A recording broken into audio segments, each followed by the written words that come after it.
So as you're all probably aware, today is the last day to do lots of things. Adding drop classes, applying for graduation, right?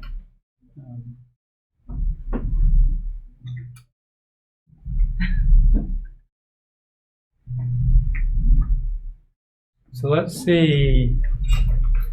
You have 500 megabyte file full of data, and you do a bunch of analysis on it. How do you make sure your code is right?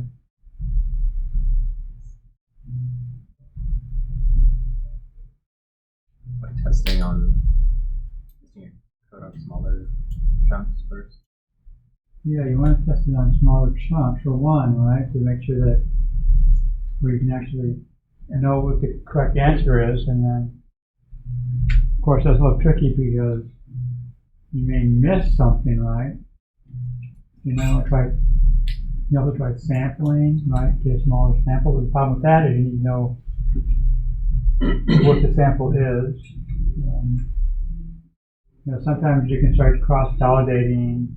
If you got 100,000 rows, right, and you break into categories and count things up, you still should have 100,000 of them, right? If you don't, then it's like there's something wrong. If you got 110,000, then it's more difficult because you can't. You're in a position where you're not going to be able to and correlate everything, right?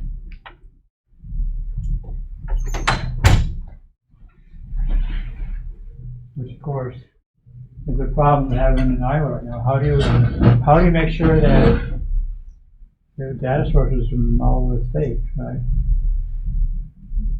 That you say, oh, so and so got so many votes.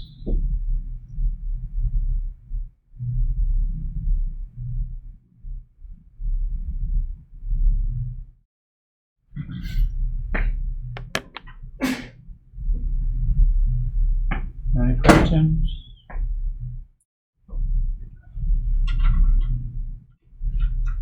Hopefully you're all aware that the computer science department is trying to hire 2 new faculty. And so we have the first of 8 candidates coming in on Thursday. And they give their talks at 10 o'clock in the morning, which is a bit early for computer science, but they're scheduled for when no one is teaching a class, right? So and also there's a student session at, I think it's 3. You should all receive the email about that. We want students' input, so people can attend the talks or a student session to give feedback to people if they think about each candidate. After all, they will be the person we hire is going to be here for at least 6 years, right? And then hopefully longer. And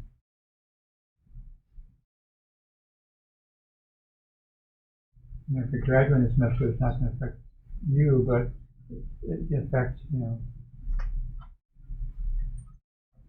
many future generations of students here.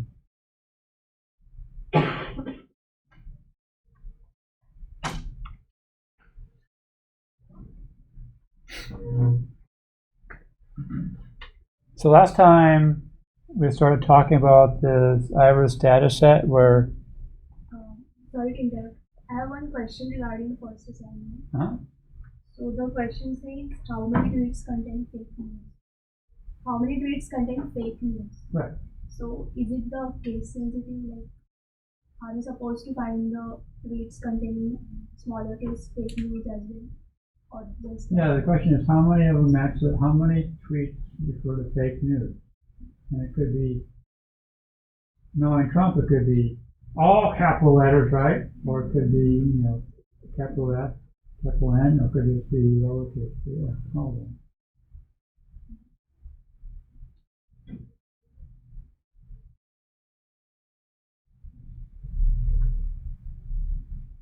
It's probably a good thing I figured kind of response, right?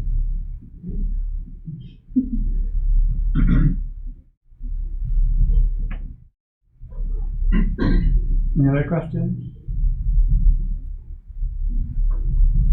A couple people asked me, I have not set up the course portal yet for you to turn your assignments in. The reason is I have to do it manually, and if I do it before the enrollment settles down, right, and someone gets added to the course, I get an email 5 minutes later, oh, I can't log on to the portal. Like, well, yeah, I have to manually grab your information and put it over here. And so rather than doing most of the class one time and then 5 students one at a time later, like, I can wait until tomorrow when it's like, okay, it's all settled and I don't have to worry about someone emailing me saying, I just added a course, so can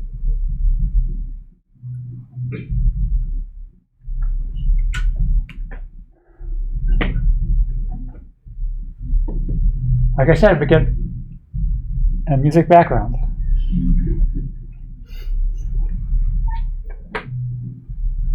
So Iris dataset, right, is just measuring 2 different types of parts of the plant.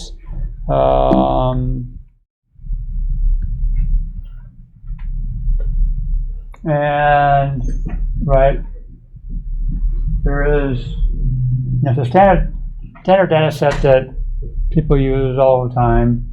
There's a long list of them to our data sets. And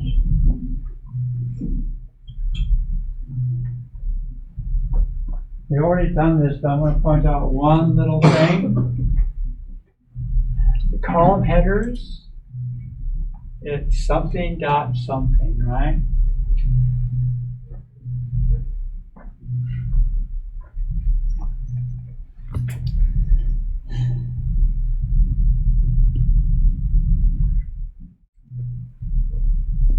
So we can start doing things. Okay,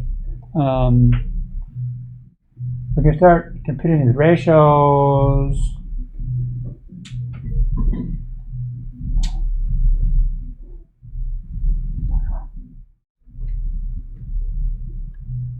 And we can start plotting them. We saw this before.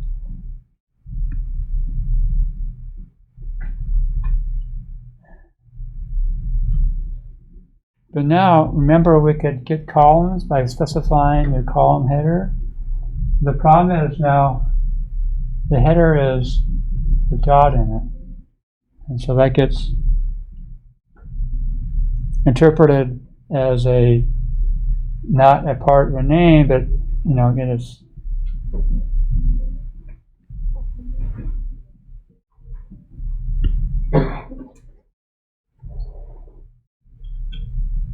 so we can change the column headers, get rid of those crazy dots. And once we've done that, we can start. Oh, that's right. So once we get an error message,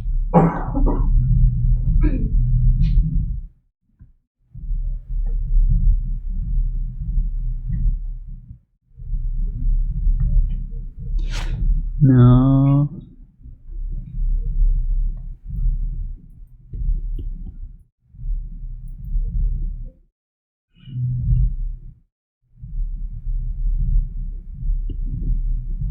We can change it.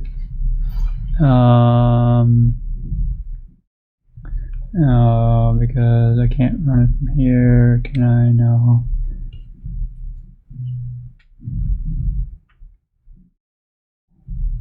Someday.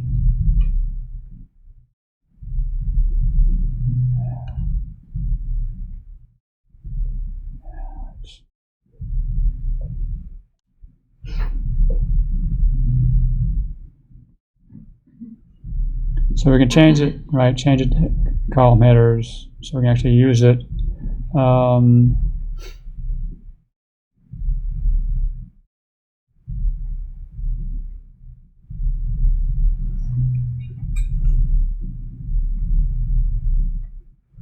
Now we can start looking at data frames, create a data frame, and we can now start doing operations on them. So here I'm adding 10, but I'm adding 10 to everything. See if I can do this now.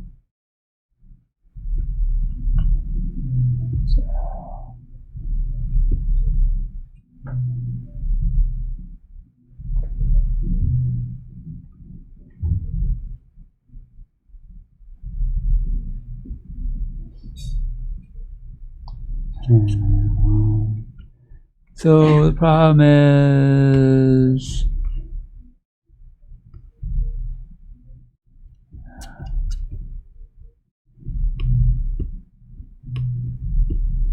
that.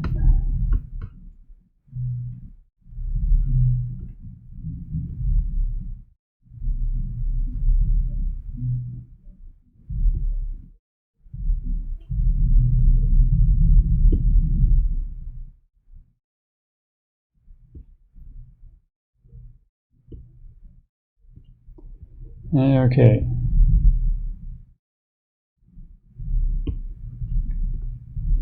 That's the problem with showing errors because it execution stops when it's the first error. Right, so I can create data frames and I can now add individual elements.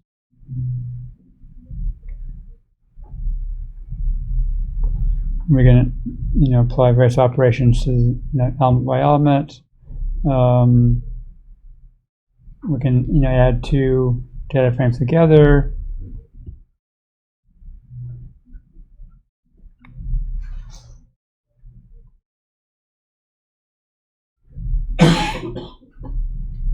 So here's another data frame.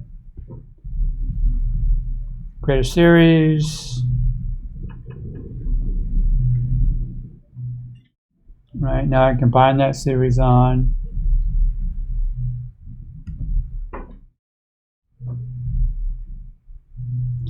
And again, we're creating data frame, a series, and now I can subtract A from B, but I'm basically telling which axis to do it on.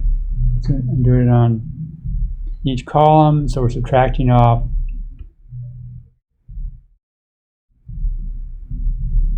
right, row by row, right? I'll give this some, I've created a little language how to manipulate data on data frames and series. And it's actually not so little.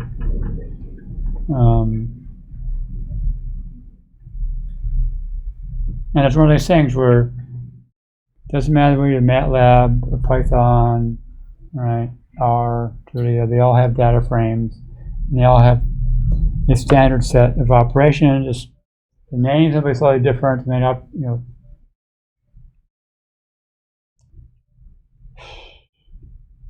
there's something you just have to get used to. When you get to Spark, they're going to have their own data frames, right? And again, it's slightly different. So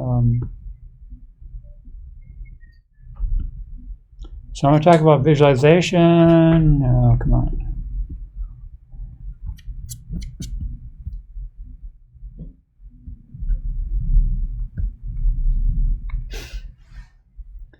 And I want to start, so Hans Rosling, who died, I think, a year ago, he was a Scandinavian, I think he was Swedish, researcher, some doing research in health issues, and he realized that people didn't understand the world anymore. So he had his, what he called the Chimpanzee Test, and he'd give people 5 sets of pairs of countries, one from Europe and one from Asia, and then ask people, right? Each pair, one of the countries has a higher mortality rate than the other. Which one, right? And of course, the answer was almost always the European countries, right? And it's like, no. They didn't realize, how the world had changed. And so he he developed some interesting software. So let me.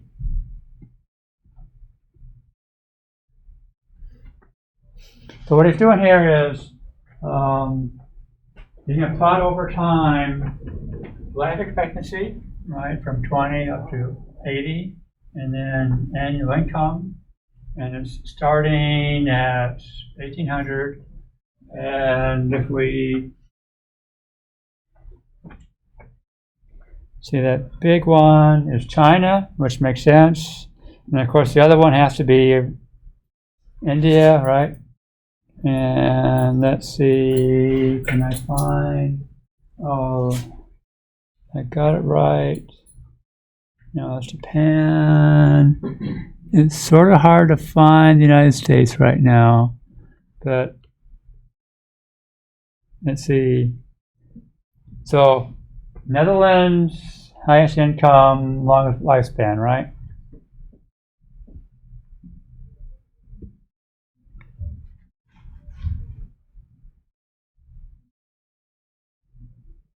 So for a long time, it's pretty static. If you know, food companies bouncing around, right? And India and China are up and down. But all of a sudden, we're starting to see this trend upward, right? Oh, wait. Did you see that? What caused that? Depression? No. What was that? Not a plague. The plague was Spanish flu. it was the Spanish flu, right? Yeah. So it's also the time of World War I. World War I started like 1914 to 1919, but only about like 50 million people died because of the war. They estimate between 50 and 100 million people died because of Spanish flu. And it was called the Spanish flu not because anything to do with Spain. It was because the United States had embargoed on any bad news coming from the war front. So none of the news organizations could report that the flu was spreading all over Europe because it was all in a war zone. And even people writing back home to the soldiers, like, no, all those letters were intercepted and redacted any mention of a flu. And it wasn't until the flu became a problem in Spain, which was not in the war, that the United States news organizations could actually report on the flu. It's crazy, right? That's why it's called the Spanish flu. So there was a big drop.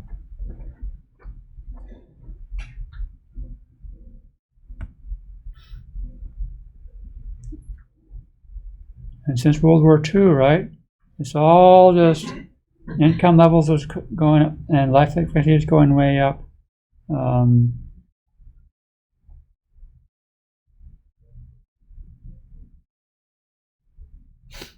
So life expectancy currently is significantly above where it used to be for all countries, right? So the country with the lowest life expectancy is significantly above the Netherlands back in the 1800s.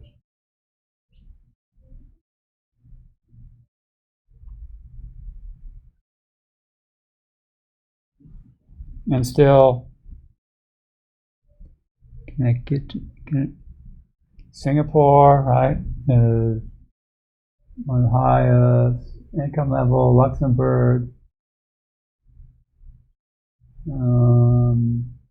Japan is not quite as wealthy, but life expectancy is really high. United States, we're basically not that much different from China anymore. Right? I mean, even Turkey is probably has a better life expectancy than the United States.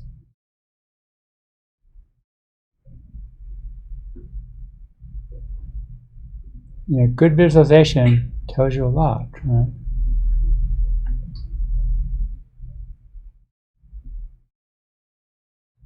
Yeah, I don't know.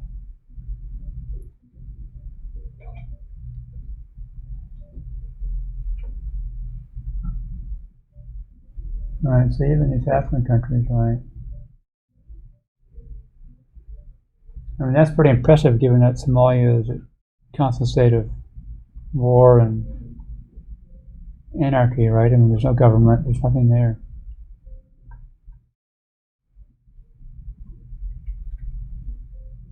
Even Afghanistan, right? I mean, they've been constant war for decades. So visualization is a very powerful tool, right? It can be used.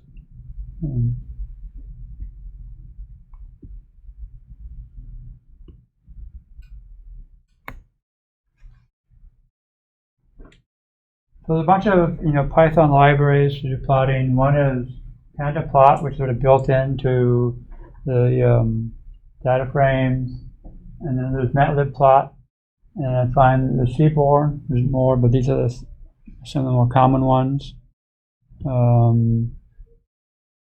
And Panda Plot is just a wrapper around Matlit Plot just to make things life easy. And here it is, creating a series and then calling plot on it.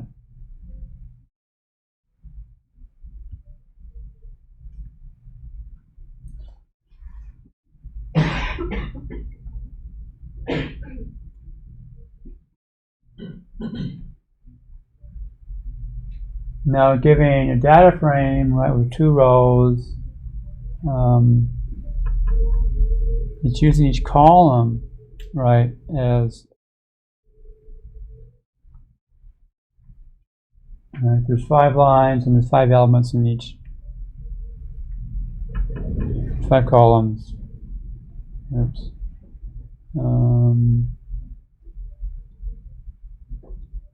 Here what I've done is I've transposed it. So now there's only 2 columns, and so we get to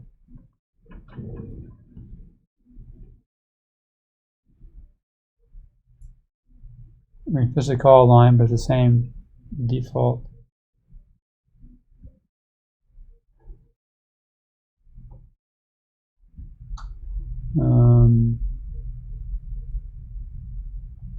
Right, those are.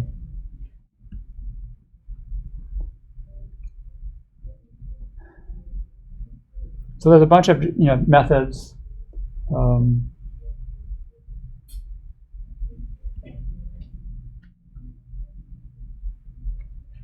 Now Matlit Plot, it's slightly different than just doing plot because you build up state about the plot, then you plot it. And the way Jupyter works is that after you execute that cell, it then removes that state from Matlit Plot. And so we can start, you build up a bunch of state, how many axes you want, size, what colors you want, all that stuff, and then you say plot, and then it will plot it. And like I said, there's a pure functional interface to it, and there's also an object. We call methods on objects. So here's an example, right? So I'm importing pandas and NumPy, and I'm importing PyPlot from Matplotlib. So I'm getting a figure, and I'm giving the size, and then I'm adding 3 plots.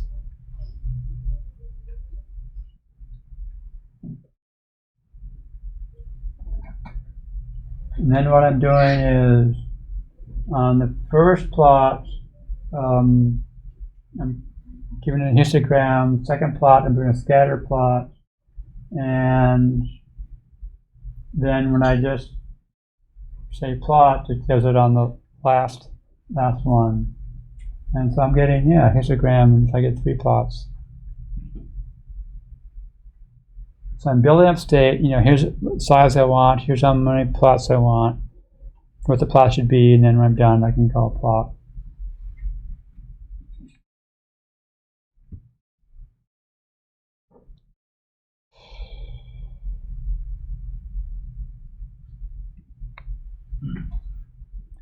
So different figures, there's axes, so they call a plot. It's basically an individual plot.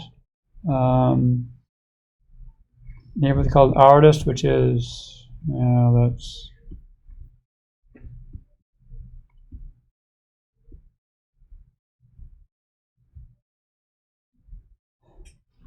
a lot of it's pretty standard. You've got axis, x-axis, y-axis. You get tick marks, major tick marks, minor tick marks. Right, so the major ones here are the large, and this in between are the minor. We have lines, there's legends, the title, right.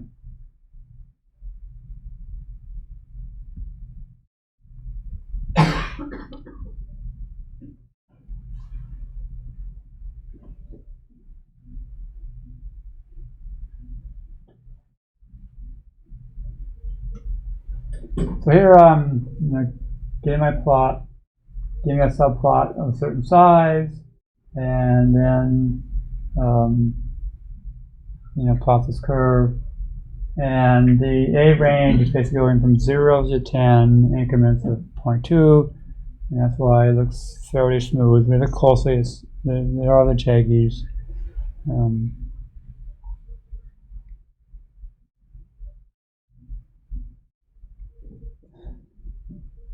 And all these functions have a long list of arguments, and most, not all of them, have defaults.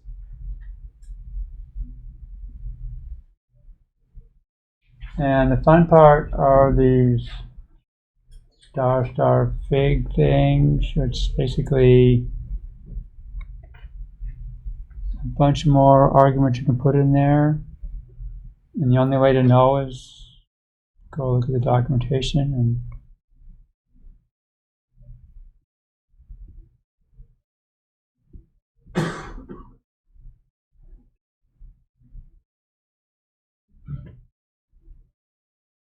again doing the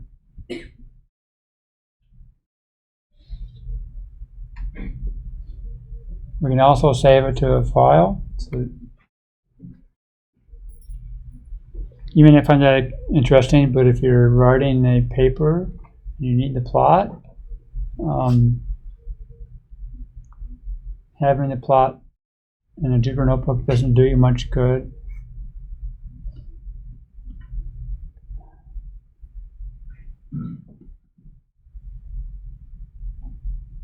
Yeah, and there are a lot of functions, a lot of arguments, and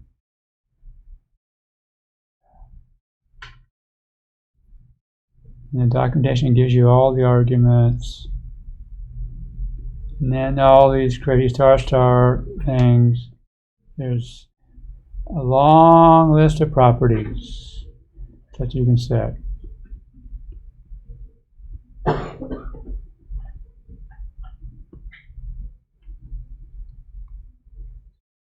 Seaborn, another library which we can use.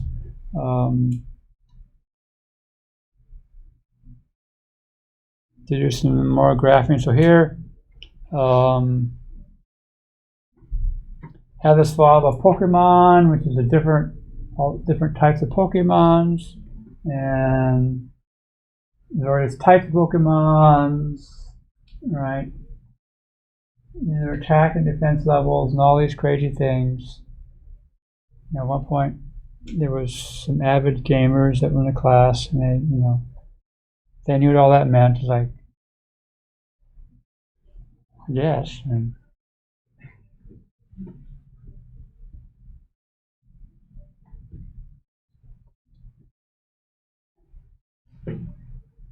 so here, I'm doing a plot that gives a scatter plot, but it also draws a linear regression. All right? So that line is the least squares fit of all the data, right? Trying to reduce the amount of difference between the line and the data. And then the shaded area is showing you the confidence interval, right? And the confidence interval is big about here because there's less data, right? And the confidence interval here is big, not only the less data, but also we start getting a lot of outliers.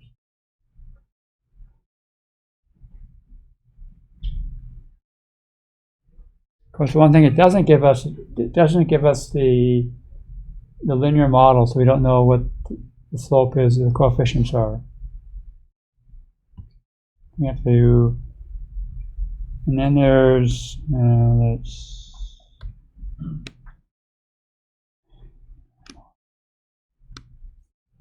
again, there's a long list of arguments that we can supply to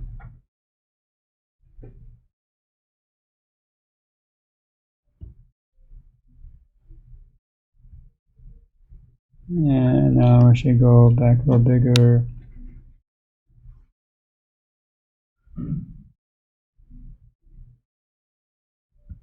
Second plot.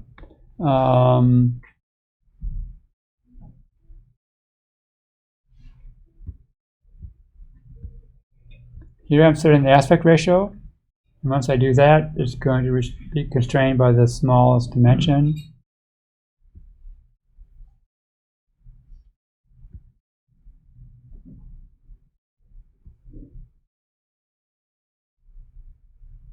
Yeah, so here I'm trying to set the size of it, right? And then I call it, it's like, what happened?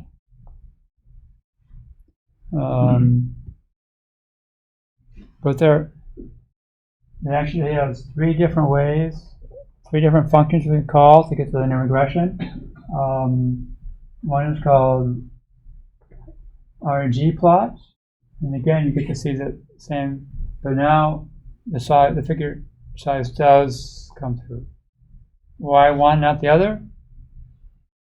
Yeah, because the source code to figure it out, right? I haven't done that. This one is residual plot, and what this plot does is this line, right? That's actually the linear regression line. And now what we're looking at is how far away the data is from the linear regression line. And the reason that's useful is if indeed the data is linear, there's always going to be noise, right? You should, well, half the plot should be above and half should be below. And if that's not the case, or if there's a lot above here and a lot down there, like, okay, there's something unbalanced, it should be pretty much level. So this is a way of checking to see whether or not your data is, that linear regression line makes sense. Now, given a bunch of data, you can always plot linear regression, right? Always. Even if the data is quadratic or cubic, right? You can still plot a straight line using least squares fit. Doesn't mean it's going to be useful. And so that's one way of visually checking to make sure.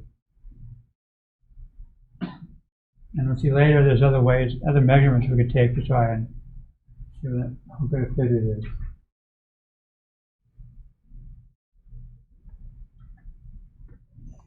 And if you're a statistician, you're like, oh yeah, sure. I mean, we did that,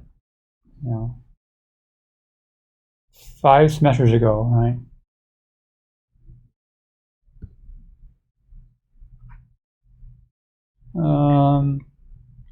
Again, we're just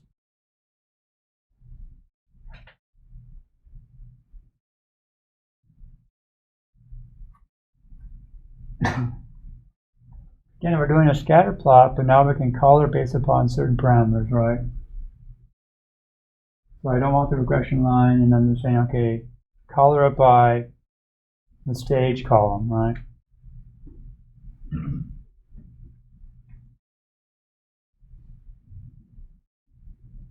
And that can be very useful. In this case,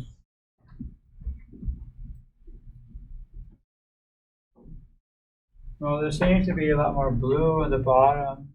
It's very uniform.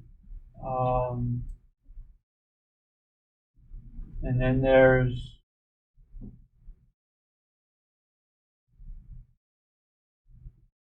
the green and the orange.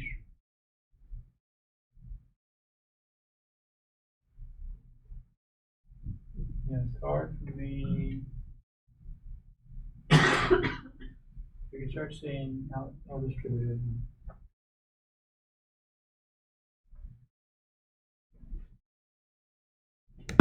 Personally, I've always had trouble with colors. I'm partially colorblind. It's like, am I really seeing what I'm seeing or not? Right?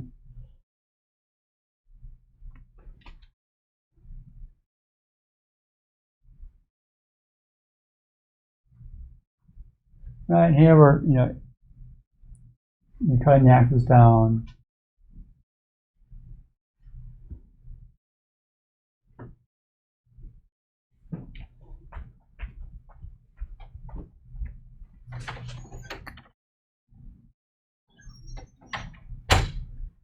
Another type of plot, right? Pokemon, you get the size, and doing a box plot. And again, right, that's usually the average, and then 2 quartiles, and depending upon which version it is, these are the outliers. Some go all the way to the top and go like 90%. And so those are real outliers. It only goes up to like 90. I forget how far they go, but it starts showing you the spread.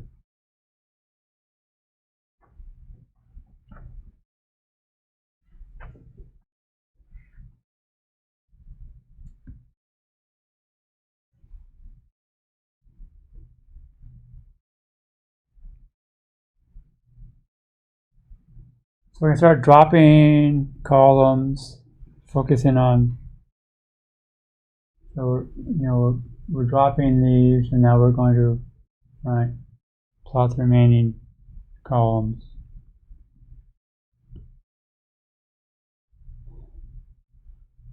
And yeah, I had to repeat that over and over again, because if I didn't, then it would go to default size. It's a little bit too small.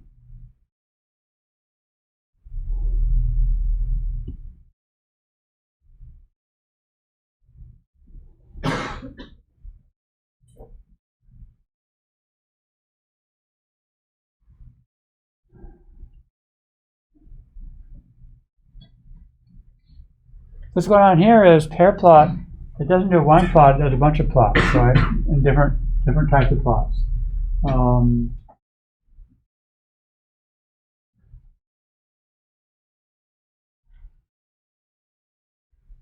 Right. So we want to look at attack, defense, and speed. And so we're seeing attack, defense, and speed. And this is attack versus attack, right? And so here we're getting the distribution. Here we're getting scatter plots with darker points showing you that there's more points there.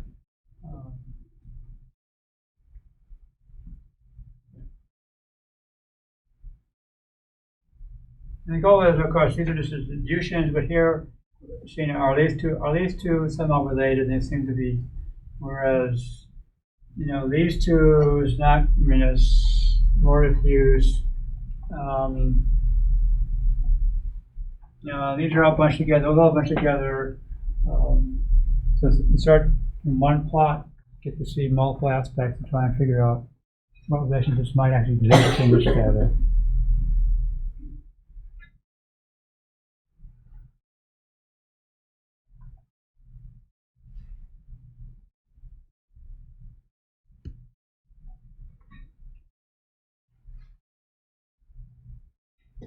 And there's Seaborn. Seaside's another library which I use, but not in this context. There's all kinds of different types of plots.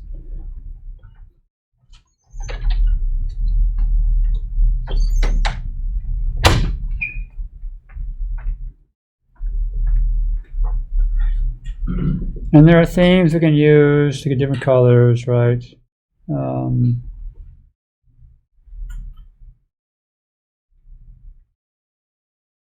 So I'm doing two different things. One is instead of style dark grid, so we're getting dark background grid, and then I'm using a violin plot. And so what's going on here is, we're looking at graphs and their tax scales, and the more points that have the same value, the wider it gets. And so again, you get to see visually very quickly, distribution on each of the different types on attack levels.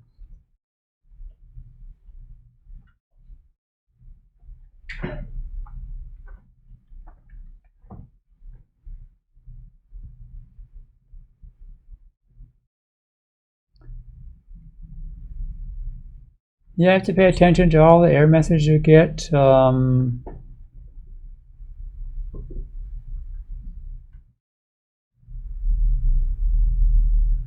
usually they'll say, like, this is deprecated and do this instead. So you really want to fix those problems.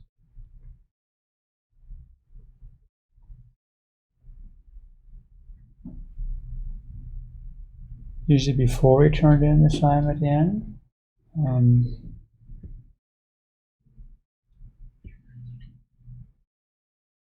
And there's a bunch of different colors we can use.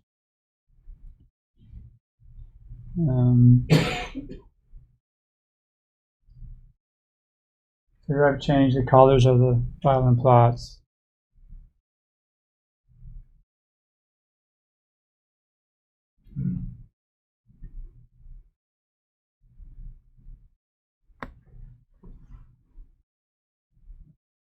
So it's the center of the plot, but we're just plotting the points, not the shape, violin shape. Using different colors.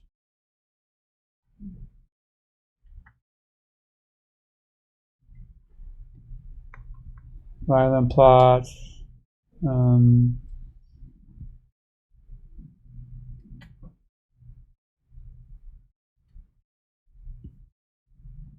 So here I'm overlying both, So I'm getting both the violin plot and then the swarm plots.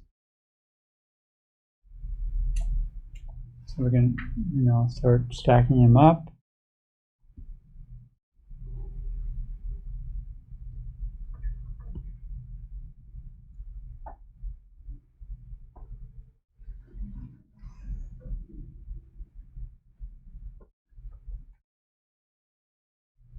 And then heat map.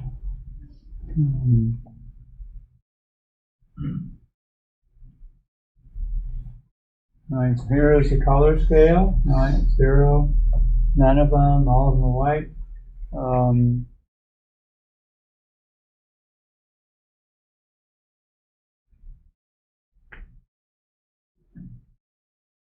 So again, we're looking at HP versus HP. Well, okay, they're all HP, right?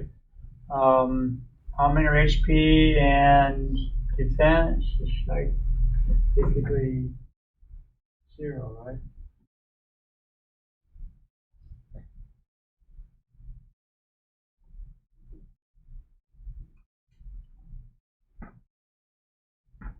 So there's lots of different plots. These are all standardized. Nothing fancy. And the goal is to have different ways of visualizing the data to help understand what's going on in the data, display the differences.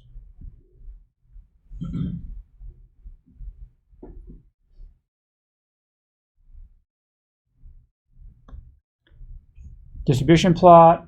So we're looking at the tax and how many values are, right?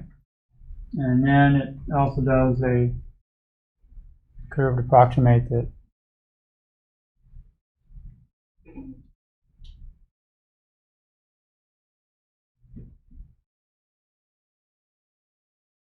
It's pretty, shows you where the biggest values are.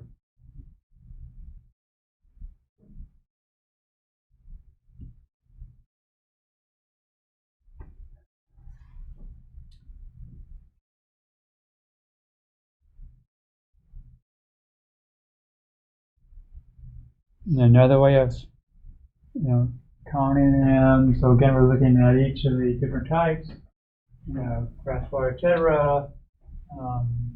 And then the values.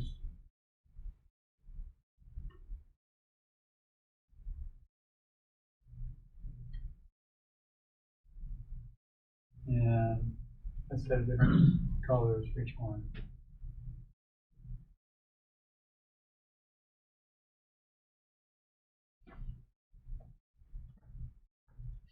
And rotating, right? Huge, huh?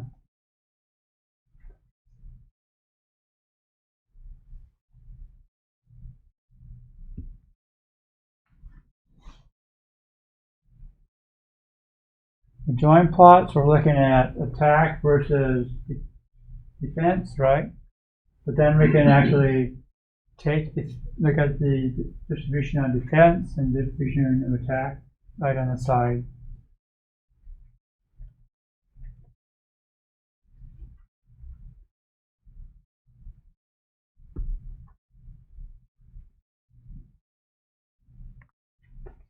Just another example. So this data set gives information about the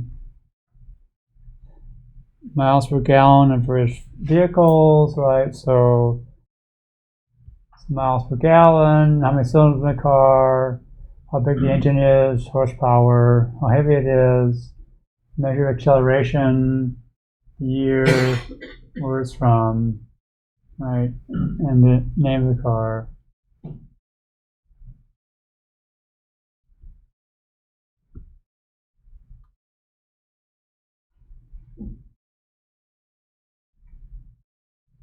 And so this is a plot, right, of miles per gallon versus horsepower.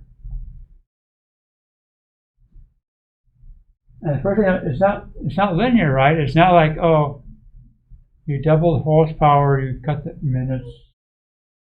It really eats into it, right?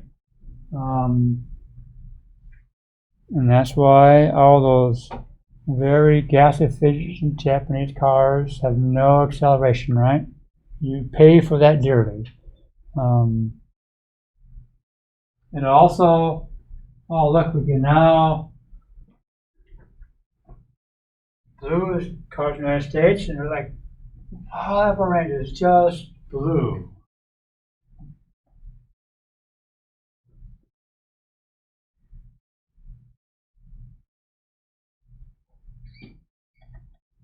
Right, and then okay, a lot of green down there, right? Tells you a lot about it, right?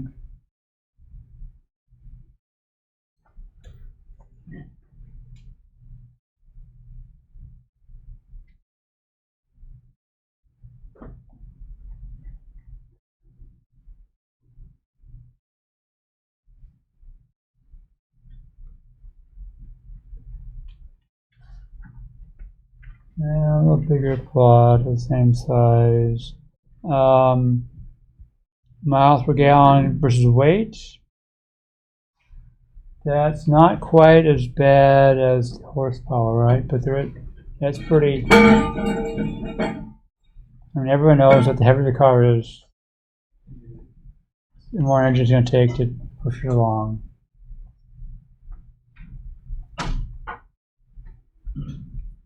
And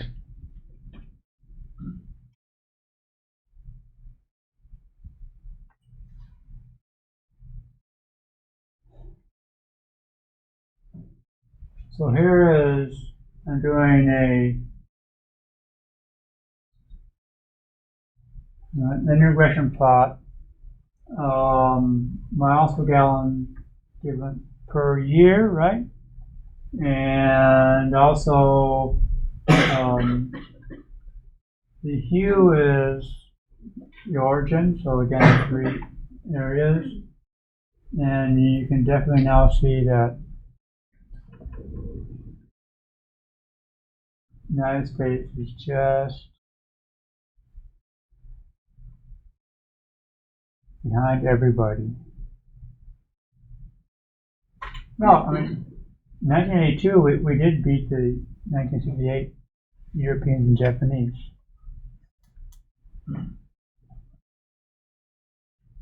And there's not much difference between the Japanese and the European. Right. You know, both regression lines are in the confidence interval of the other one.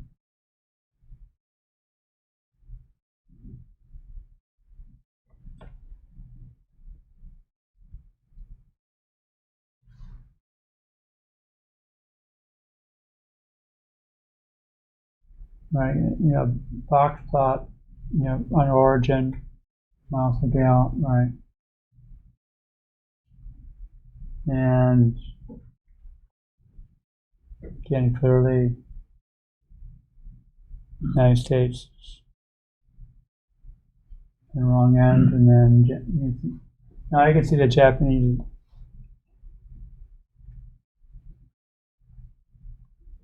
So I guess it's a good thing the Americans buy a lot of Japanese cars.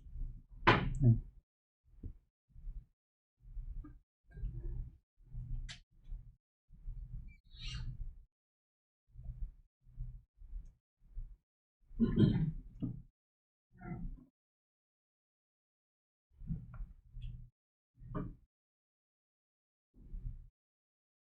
You know, here we're reading just one file for the 2019.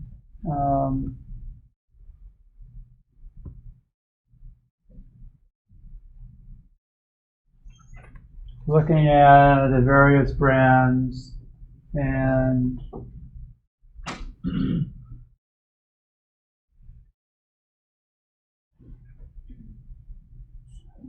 not sure if I can make this.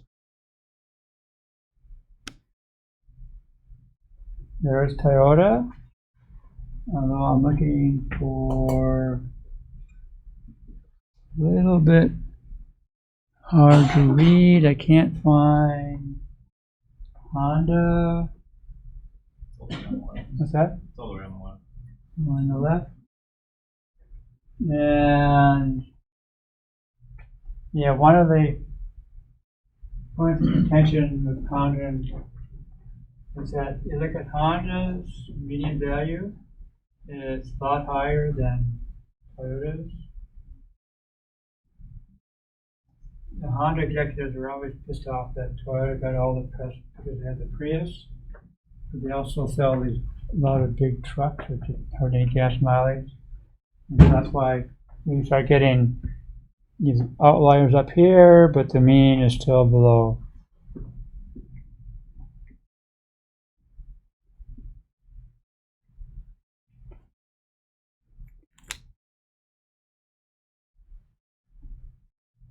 So again, it's just, we can learn a lot about the data by visualizing different ways.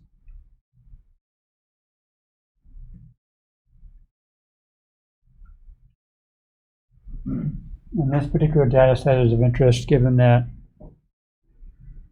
Super Bowl is this weekend and people are wondering how many more times can they have the Super Bowl in Miami before the floods get to be too bad?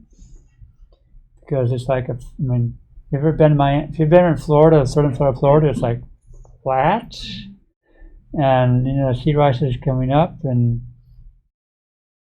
unfortunately they can't use the Holland solution we built at Dyke because the ground is all porous, and so the water just seeps through the ground and back up again.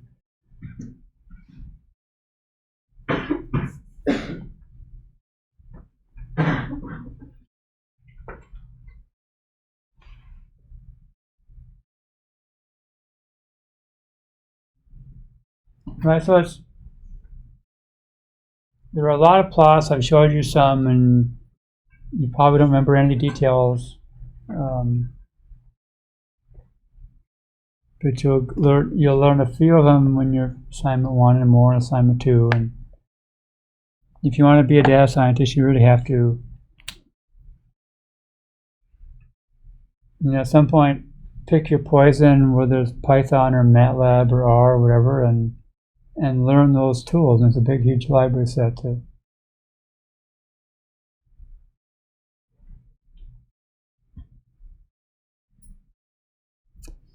And let's see.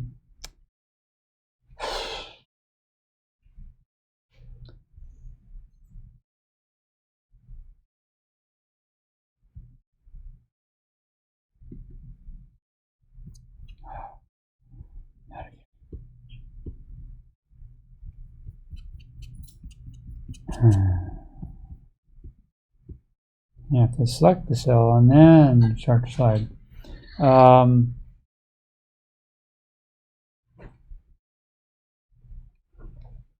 Now this is basically some Panda stuff that allows us to manipulate data inside the, inside of data frames.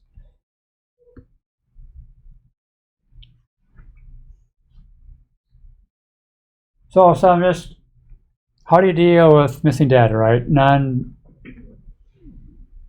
And so here's an example. I just create a series, gave it a few one nan and one none.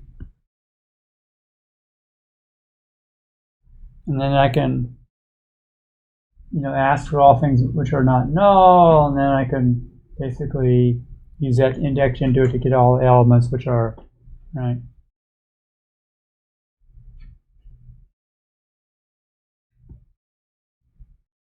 We can ask them to drop everything that's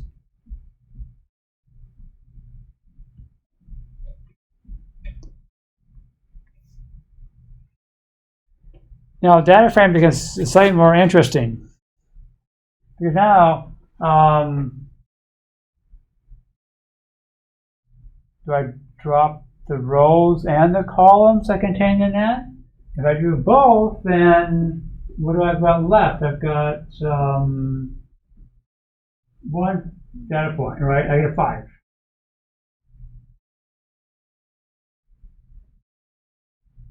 Another question is, do you want to drop the rows? Do you want to fill in the data? Do you want to drop the columns?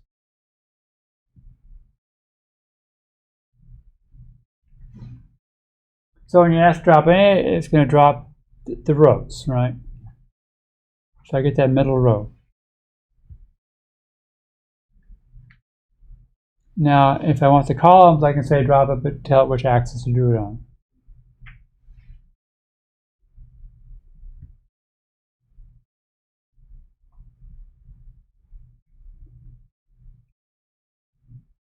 So I just have, this data set, okay.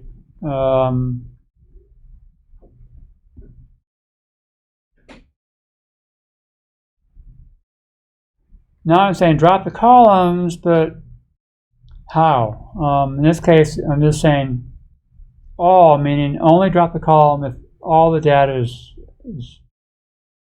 nan or none, right? Right, and so the options are either all or any, and any is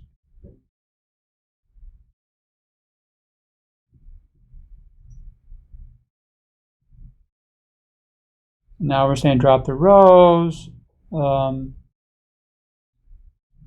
how many do we need to keep it, right?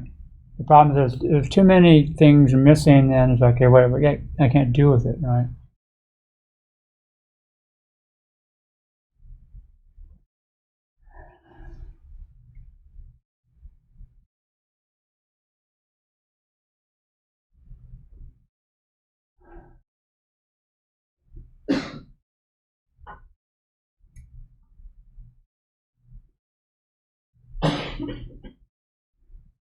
So here,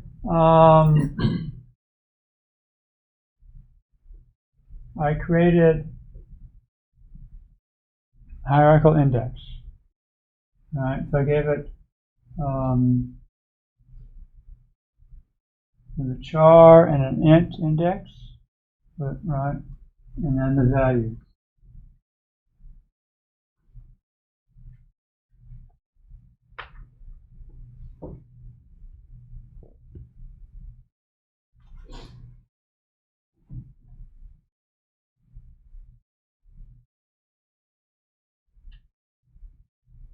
And then I'm going to take a slice, but I can't do a slice. Why? Well, because on that index, I ordered A, C, B, right? And it only allowed me to do a slice if that index are in order.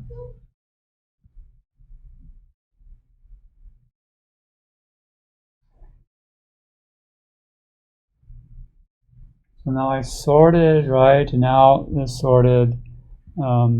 I can do a slice from A to B.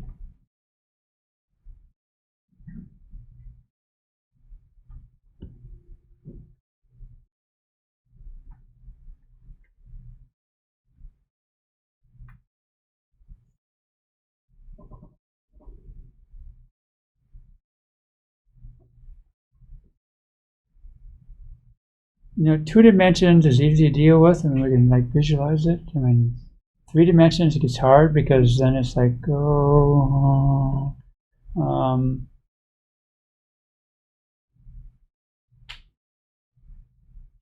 and so what Panda frames allow you to do multiple dimensions is by having these multiple initials, right?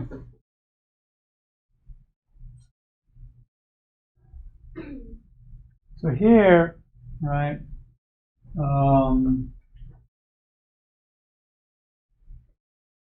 right, there's 2 level initials on the road. There's year and then what's inside the year.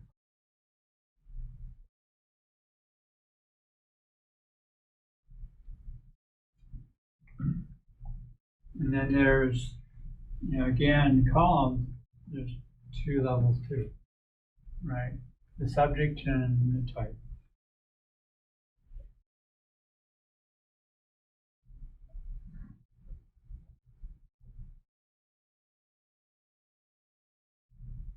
Right, so even though it's being represented as a 2-dimensional plot, right, there's 2 indexes here and 2 there. So I think of it as not a 2-dimensional, but 4-dimensional data set.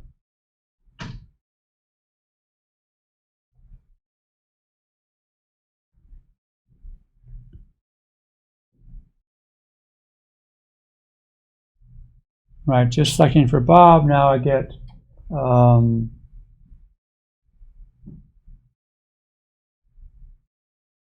reduce 1 dimension, so this column type is 1 dimension, but the rows are still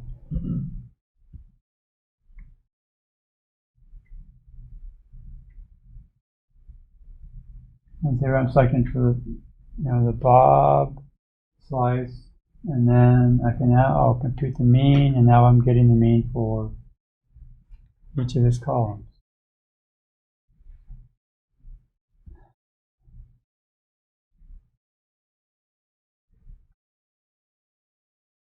So again, the same, right? Multi-dimensions.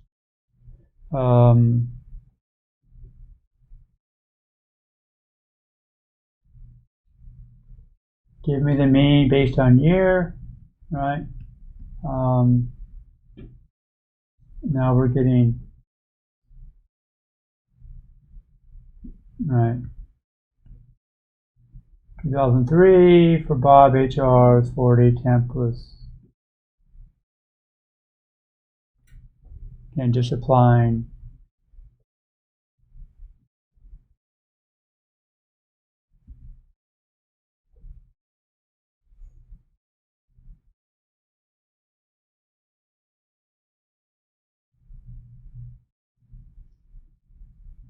doing axis 1. Oh, what's axis 1? Oh, there's 0 and 1, right? And the type was a column, so axis 1 is a column.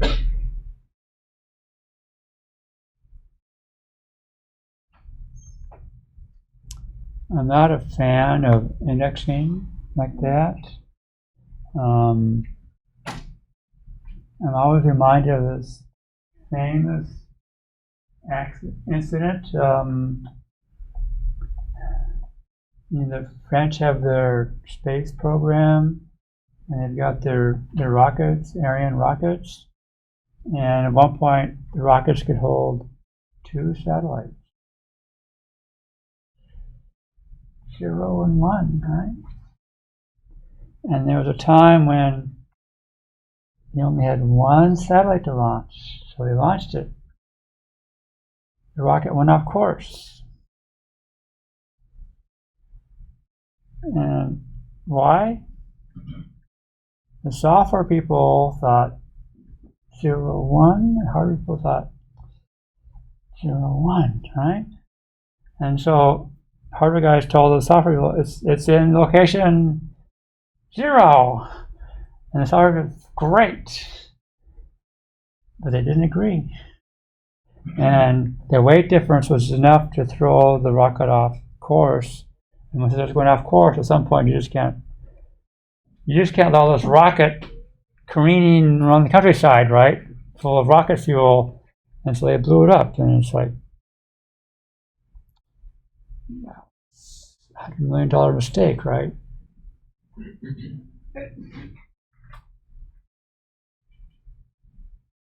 So, like, why can't you say column and row? Or top and bottom in the case of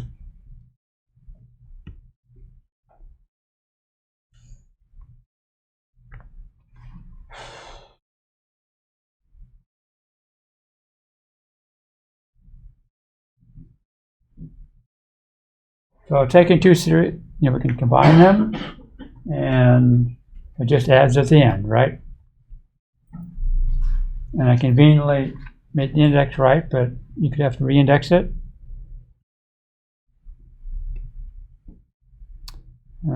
Some functions to make things. And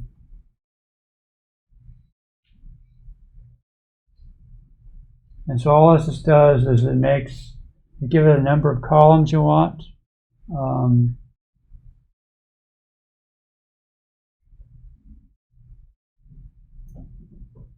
Again, it's like, why is it indexed? Well, because pandas, the columns have labels, and instead of labels, they don't have rows, right?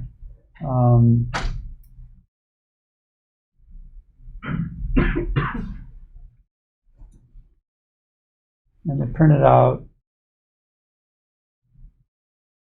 and concatenate them.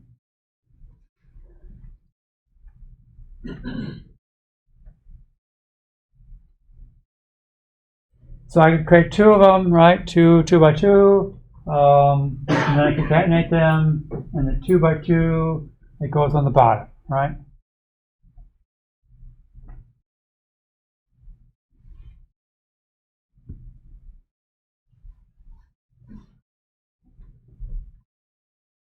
Well, but now I can specify the axis. Again, it's 1, right? Column. So do it on the bottom.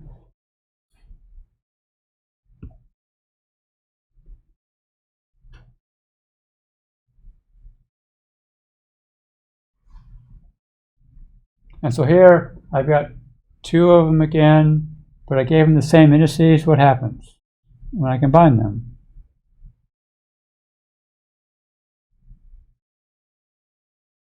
Now what happens when I say give me row 0 or row 1? And it doesn't care about the overlapping, and I get to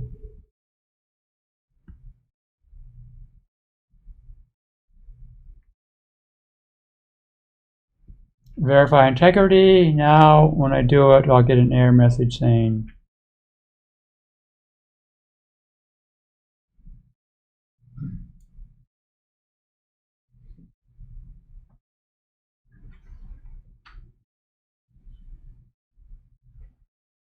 I probably bored you enough with all the examples for one day. So we'll stop here.